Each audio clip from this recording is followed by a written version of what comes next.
Hey everybody, today I'm actually going to be painting from a photograph. It's a bit windy outside, so we've decided to do a studio painting. Everybody loves the figures on the beach, so this is one of the requests I get the most to do a painting of. So today I'm going to just be showing you how I combine a couple of photos. I've got these two photos here. These photos I took myself. This was down at Matilda Bay.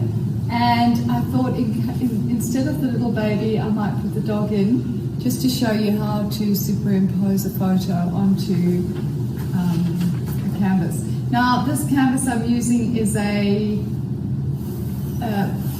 a linen canvas that's already been gessoed, but it's been gessoed with a transparent gesso. So it's primed, but it doesn't look like it. And it's quite lovely sometimes to have this color background. To start off with, I'm just going to use my burnt sienna to draw in the subject matter. Now, how I draw is usually by mass, not by lines. So what I'll do is I'll place my elements. So all I'll do is I'll create where I want my main figure to be. And this is just to show me, exactly where things are going to be so that I can actually decide whether they're going to work or not. And then I can move them. So if I place the little boy over here, I place the boat over there, I have mom over here, and then I have the dog here.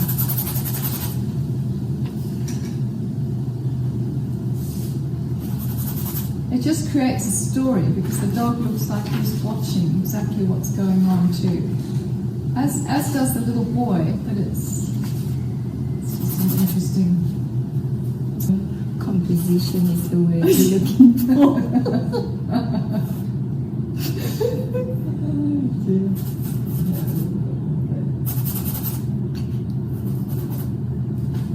So now I can decide whether these figures are too small, too big, whether they fit in the canvas the way I want them to. Maybe turn it over a little bit.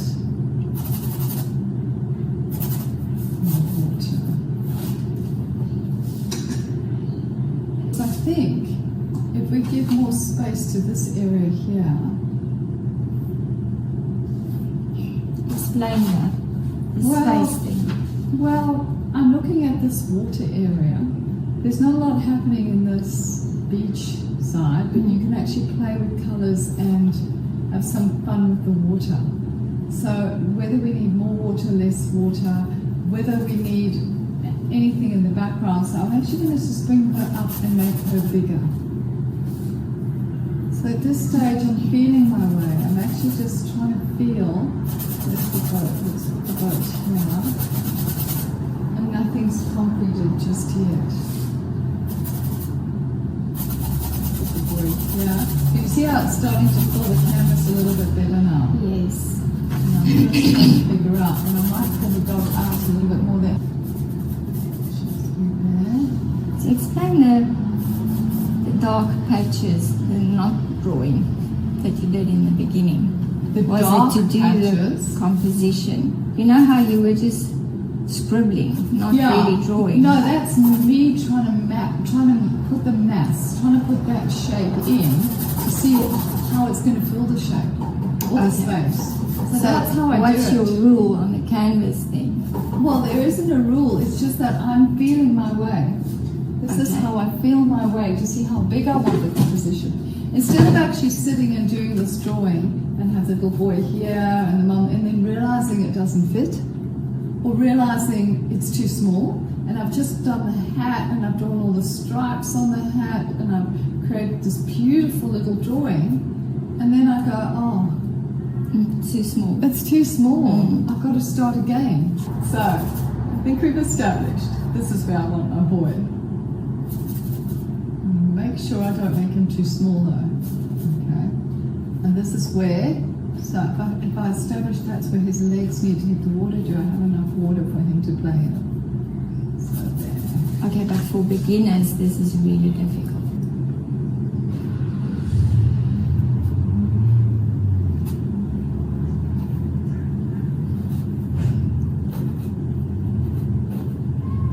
see normal people can't draw like that, so how do we do it?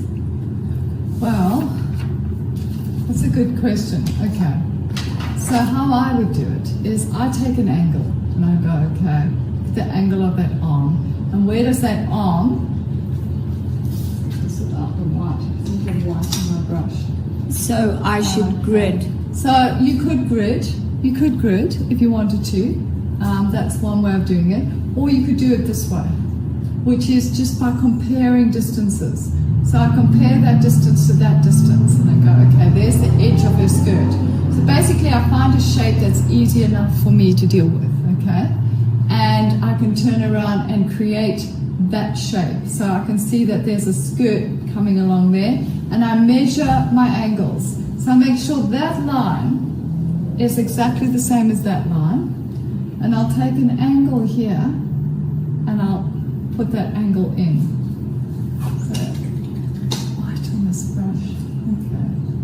So I've got that angle in. Then I can compare that angle there. So I'll just put that angle in too. Okay. Can you see how I'm slowly getting there? Yes. So this shape here, if I'm confused about the hat shape, okay, I will actually also look at that angle there of the back. So see how that comes at an angle there? It's rounded, but I'm taking your main angles and putting them in. There's a little angle there. Okay. So that can be like that. And then that here, you can actually see the angle of the bottom. Yeah. Okay. So can you see how I'm just basically getting everything I need to get by putting these angles where they need to go. But I've got to make sure that that's not too far away from that. So really I'm just comparing lines and shapes. And at this point it does look a little bit too far. So let's just put that there. And let's just see how far the arm is from the back of the skirt. So I'll just put that angle in there too.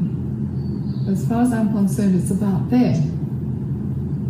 And you've got that sort of little bit of a triangle. I'm looking at that little dark shape there that sits in there.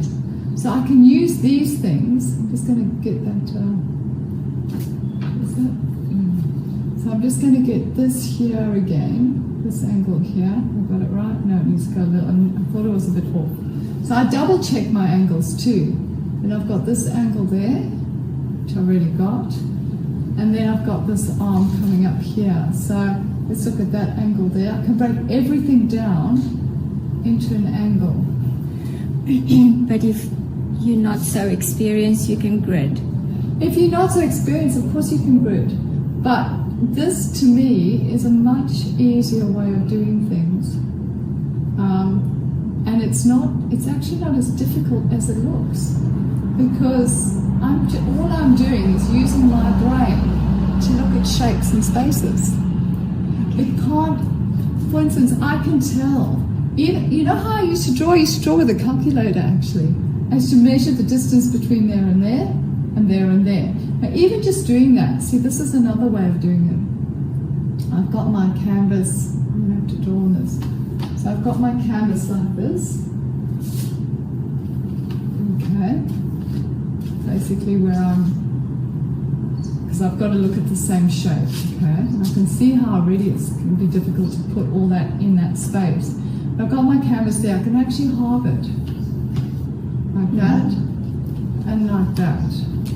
Okay. And if I halve it like that, and I do it on here, and you see it's almost like gridding it too? Yes. So I can actually see just by doing this.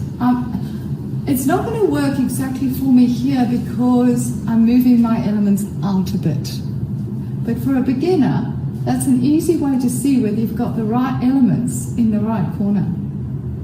Okay. And this is like a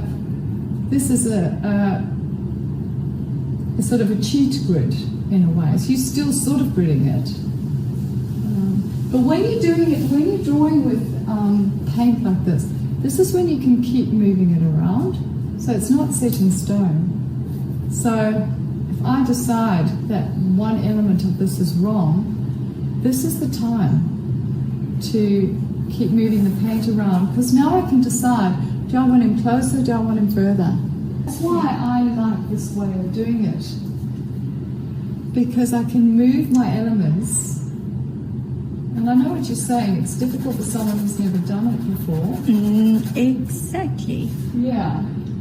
I know what you're saying. And it's really good to get that sort of feedback, because as a professional artist you forget that this stuff doesn't come easily to everybody. It is really difficult. Yeah. But if you're patient, and I'm looking now at this shape here going, okay, so I want to make sure I use my negative shapes a lot. What is negative The shapes? shapes in between things to see, to get my drawing right. So if you're going to copy this exactly, you'll be able to see the shape, but then your canvas has to be exactly the same shape as that. Okay. If you're going to paint, if you're going to use your edges to draw with. So really relevant questions, because, you know, some of us think differently because we're just so used to doing it. I don't think you think about it anymore. No, not really. Well, I do actually. That's wrong, because I'm still measuring. I still haven't got that magic ability just to draw without measuring. And I think everybody has the capacity to see. And if you've got the capacity to see, you can actually draw, because, like for instance, this little negative shape here.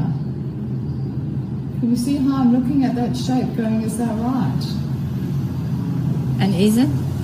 Well, it might be. But see, I can go from there, like this little arm here. I can actually put that down and get, and also here we're not actually we're going to be doing something a little bit freer. So it's not exactly going to be, Okay. it's not exactly going to be photographically correct. It's actually just an impression. And now I can actually judge the distance between there and there, and sort of say to myself, okay, if his arm is that wide, then let's just have a look at where his body and where his other shoulder goes. I can see that that's too far off.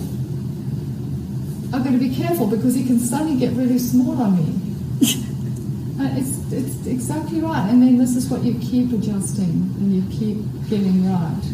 So the hat might be too high, and I'll pull that hat down because I want to look at the negative space between his shoulders and his little body. His arm might be too short. So this section, this part of the painting, should be taking you the most time. Preparation. Huh? It's like preparation. It is, and there's no shortcuts to it. And if you're impatient, then you're going to get a painting that's not quite, you know, you want all the good bits without going through all the hard work. So why are you doing the darks now? Because the darks always come first. Why? Because in oil painting, your darks dry the quickest, and they should be your transparent colours. So they dry the quickest, then you can bring your lights over the top and the paints won't crack. But if you try and create a dark over a light, good luck with that, because it just won't happen. You'll be adding paint, and it just will never get dark enough, because there's always that little bit of light in there. Do you get that? So what did you do now? I just wiped off a little bit of paint. See, at this stage, I can see his shoulders look too wide, too big. Well, once I put the light in there, that might change too.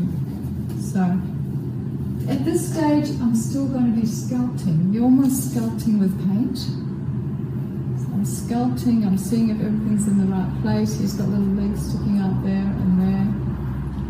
Just an observation, not important. Okay, so the painting itself seems to be starting to emerge a little bit. Again, nothing I've done here is out of anyone else's. You may disagree, but if you had a go at this, in fact, you should probably have a go at it. I put that arm in, okay, and then I put that hand in. Now, they look too far away to me, so something's not quite right there.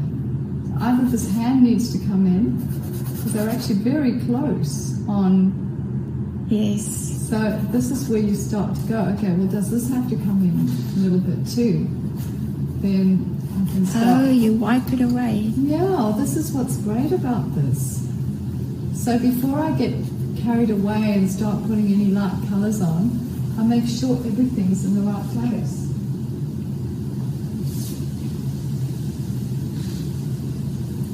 Like that. Now look at this negative space there, see? Oh, And I'm judging how far it is, and you know, so where's my arm? So now my arm's here, and obviously this is there. So you see I'm getting that negative space right. it is amazing because you can't see you, but it's amazing how much you're looking, because usually people draw what they think and they don't look. When you let your right brain take over, your right brain is very good at measuring distances. Your right brain doesn't name everything. And the way people get to understand that is they turn their pictures upside down. So your brain doesn't start naming things when it's upside down, doesn't know what it is. Just looks at shapes. Doesn't know what a hand is or whatever, just sees the shapes and the angles. So it's the shapes and the angles. If you can look at a drawing and you can see a triangle, for instance, the shape, for instance, this thing here, you know that's a triangle. But I've still got to look at what angle Yes. that is. And the way I do that is by straightening that up, taking that angle and putting it there. Okay, so I've pretty much nailed that one. Well done, Leanne. That angle there is at a different angle, can you see? Yes. And it's those subtle differences that actually are what we're looking for. Everything still needs to be accurate, and we need to create that accuracy right from the word go. So I've now got you in the shot to show how much you're looking. Ah, awesome. Okay, so let's put the stock in here. Okay. So again, I'm going to look at the angles as I draw. See that angle there of his bottom? Oh, yes. Take that angle. There's another angle there. There's there. And there's another angle. Just that. I always double check my angles too, because it's easy to get them wrong. Okay, now the size of the dog. This is Yeah, now what's yeah, I know. troubling me. Well, if we do the dog big, the dog's just a big Dalmatian. Wait, don't be troubled. Just do not be troubled. Let's do that. Okay. So let's decide that is his tummy. Okay. It has to be His bigger tummy. because it's in front of everything. Well, it doesn't have to be that big. It could be a tiny little dog. Let's do that. So I'm looking at this angle again. See? So I put that angle in. That angle there is the leg. So, but deciding on that shape, can you see? Now I can Yes. measure the other shapes against it. So, That's very cool.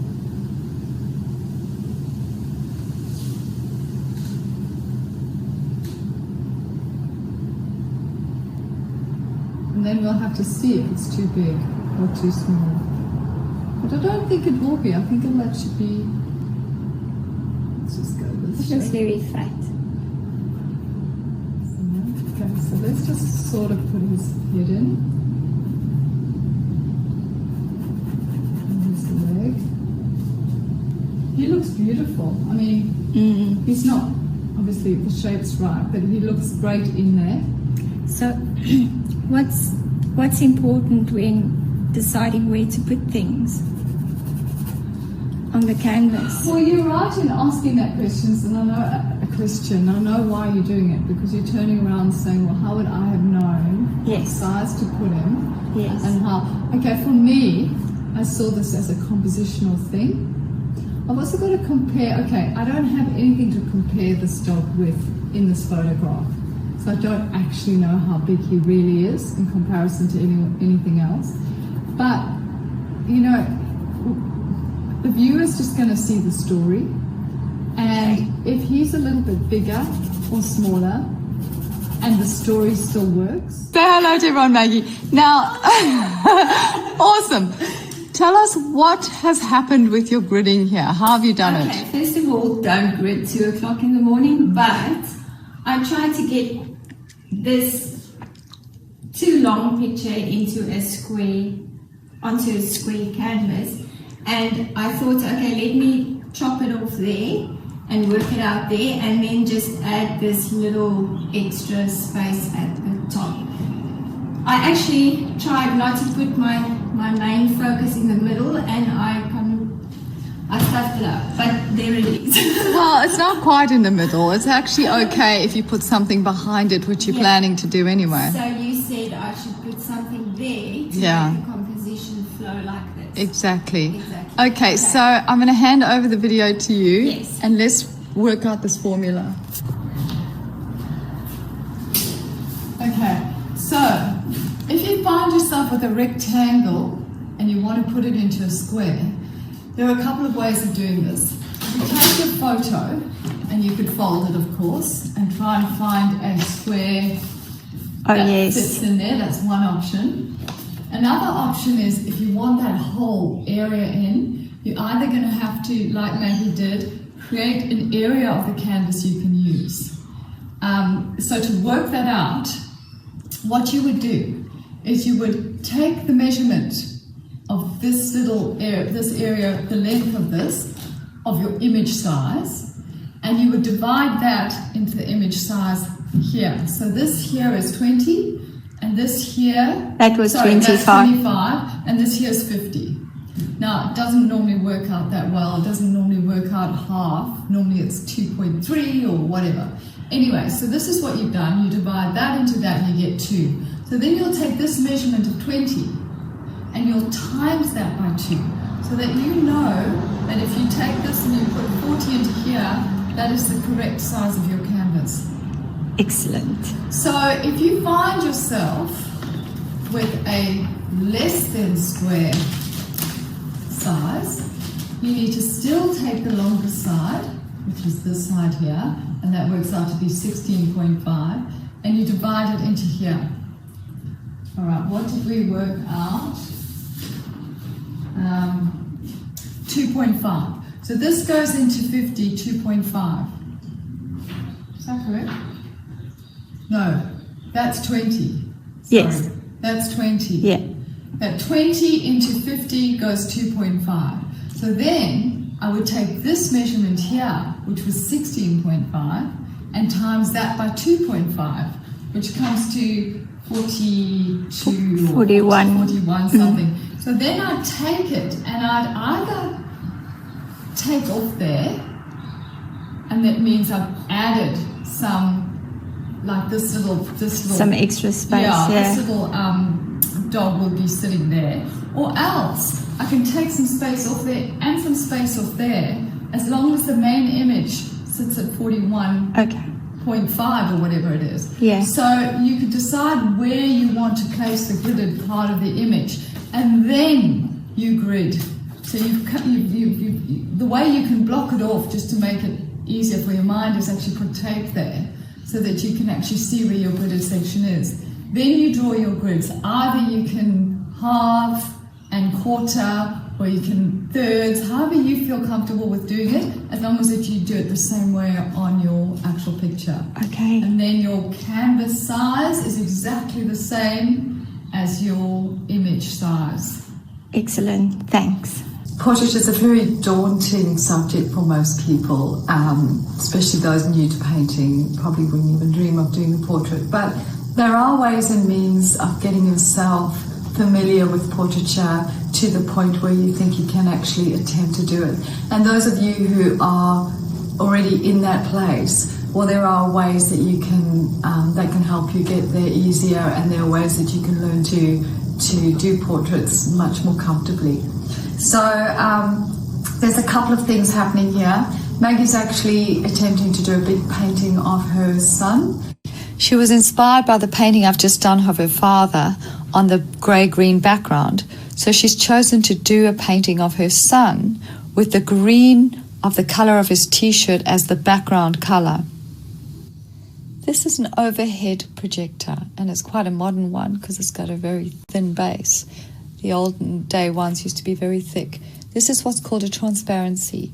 You can print a photo onto a transparency, then you place the transparency onto the overhead projector, you turn the light on, you determine the distance that you want it. The distance creates how big or small that image is going to project, so you can move it backwards and forwards to get your ideal composition. And it can show you exactly what it's going to look like. So that's awesome. When you visit these big art shows and you see these amazing big paintings, photorealistically, beautifully done, they have generally been done with an overhead projector because it's really hard to judge distances on such a wide scale. And as much as I think it's relevant in those circumstances, I wouldn't actually say use them all the time because you lose your confidence in your own ability to do things. Here is a picture of her absolutely stunningly gorgeous daughter. And I'm going to show you how to grid it so that if you really want to do a portrait and you really can't draw it, your drawing skills are not great, but you still want to do it, this is how to do it, the way of gridding. Now, gridding can be confusing, and I've got a small gridding video in my Apprentice Basics, but people have complained it's confusing. So I will go through it again for you, and let's hope we can get some clarity on this. So the first piece of paper I've got here, the first print, is actually from a gridding app called Artist Grid app that Maggie's got on her phone. It's a free app, and it can give you any amount of lines you want on your photo, and then you just print it out. So now that you see here on this one, there's sort of 4 lines across and 3 down. You'd have to do the maths on that and figure out where to put them, and I'll show you how to do that now. On this actual print of Maggie's daughter, Sumi, I've actually done the maths on this and gridded it myself, and I'll show you how to do that. So in order to find out the dimensions of this print onto the bigger canvas, what I do is I take the longest side, which is this side, and this side measures at 23 centimeters. And I've got that written here. So I've made a small sketch of that. This side here, the shorter side, is 18.5 centimeters. This canvas, which we're sitting on here, is 51 centimeters squared. Okay? So what I do is I take the longest side of the big canvas and I divide it by the longest side of the print. And I get 2.22, which happens to be my favorite number. And then I take the shorter side of the print and I times it by that number to get how big it would be on this canvas. And we get to 41. So I've measured 41 on this big canvas, and you can see that would be that area there. This here is the extra space that we would have left over. So in other words, to make this a square, this would be extra space on here, and you can see where she would sit in that. But here I've actually drawn it to show you, and my drawing's not accurate, it's just a quick drawing, to show you that from here is where I'd put her on the canvas. I also have the opportunity or the option to add more space onto this side.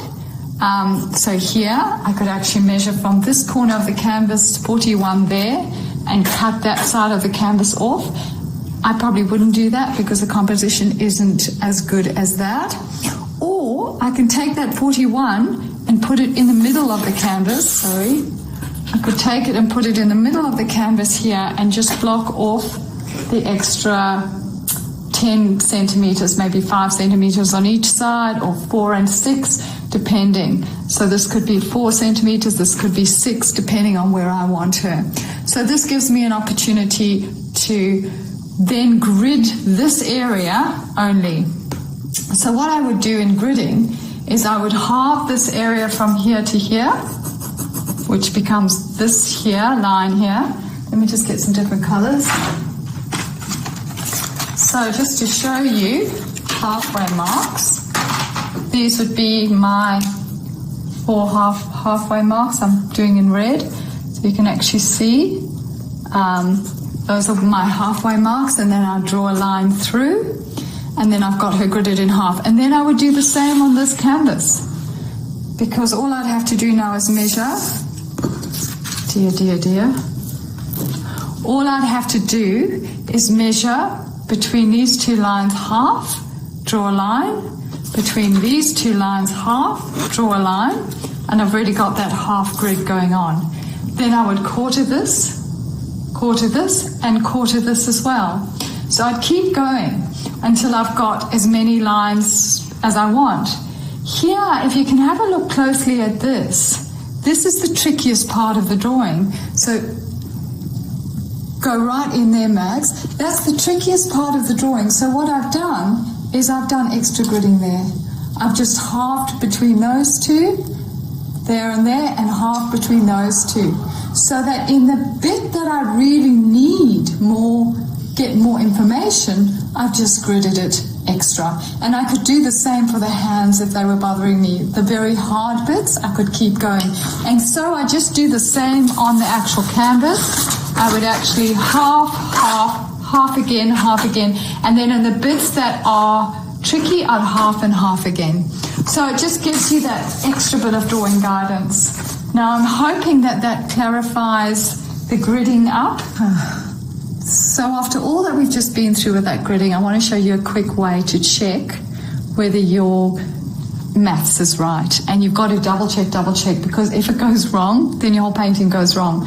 So all I've done is I've taken the corner of the print, and I've actually, you can feel the corner of the canvas there, I've actually placed that, and then I've placed the line along the line of this, and you can feel it there, and the line, and I've got to just stick that back down again, it's the line of this side along this line.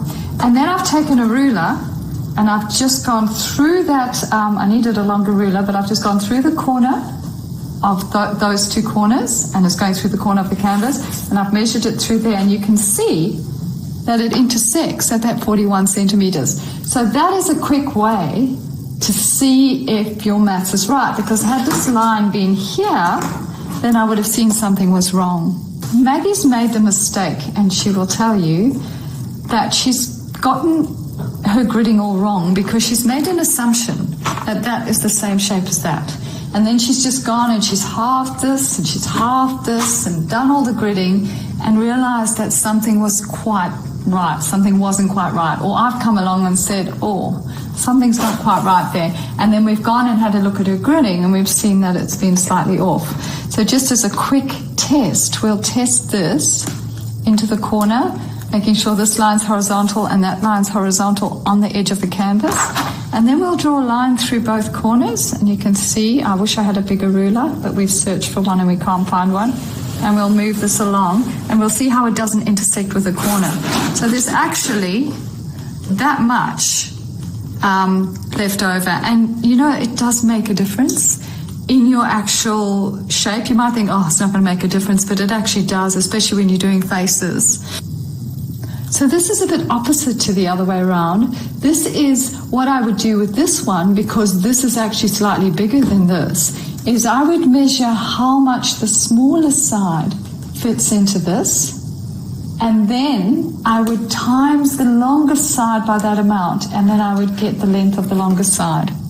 So it just works a little bit in the opposite direction if your canvas happens to be smaller than your than the width of your painting or whatever. But you've got an idea of how to do that now, hopefully. And if there are any questions or it's just a bit too hard, let me know. Going back to the grid that we printed off on the grid apps, I think it was called, the Artist Grid app, this way you've still got the same dimensional issue. So you'd still have to, for the bigger canvas, you'd still have to divide the longest side into here to find out the distance that this sits on there. And then you can just go ahead and divide it by 5 or divide it by 3. So you can still use that, but you still have to find where the space sits on the actual canvas and work it out from there. Okay. So when you're doing your grid, make sure you get a pencil that's light. You don't want these big dark lines on that you're not going to be able to get off. Especially the type of painting you're doing. You might be doing a really soft painting with not a lot of paint, and then you're stuck with these lines, so you'd have to add a lot more paint, which would change the style of your painting. So what you can do is you can get a pencil crayon or a pastel pencil. And a pastel pencil is probably the answer, where you actually, because charcoal can get a little bit dirty too if you use a charcoal pencil, and the dirt can go into the paint.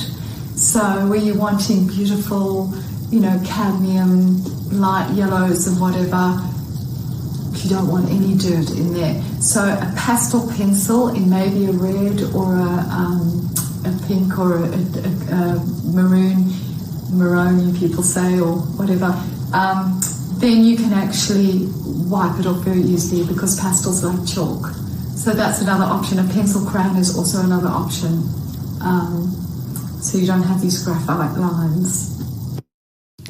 So another tip that will help you as well if you're a beginner artist and you haven't done this before is to actually, once you've done your gridding and you've double checked all your lines and angles and your shapes aren't generic, come over all your pencil, all your marks with a paintbrush, with a thin paintbrush, and paint a burnt sienna or a burnt umber, and let that dry before you start painting. Because once you start painting and things go awry and you've lost your lines, you can always come back and wipe it off and come back to your original lines. And there have been times when I've painted for an entire day and my painting looked better before I started than once I finished. I've been able to come back and wipe off what I'd done during that day and go back to the beginning and start again. I'm not saying that's going to happen to you, but it's always good to be able to come back again to where you've gone wrong. So I hope this helps you getting started. As I said, you could also trace the image. You could get a piece of carbon paper, blow up your image to maybe A3 onto a bigger canvas, get carbon paper and trace your image onto that canvas as well. So there are a number of ways of doing this. It is good to understand how to grid, and most of the gridding videos I've watched, and I've watched a few just to see how people explain it, they don't cover how to put a different sized print onto a different sized canvas. They'll turn around and show you how to grid. Some people do it inch grids, other people do it from corner to corner. There are various different ways of doing it, but they only show you how to do it once they have established that your canvas needs to be the same size as your print.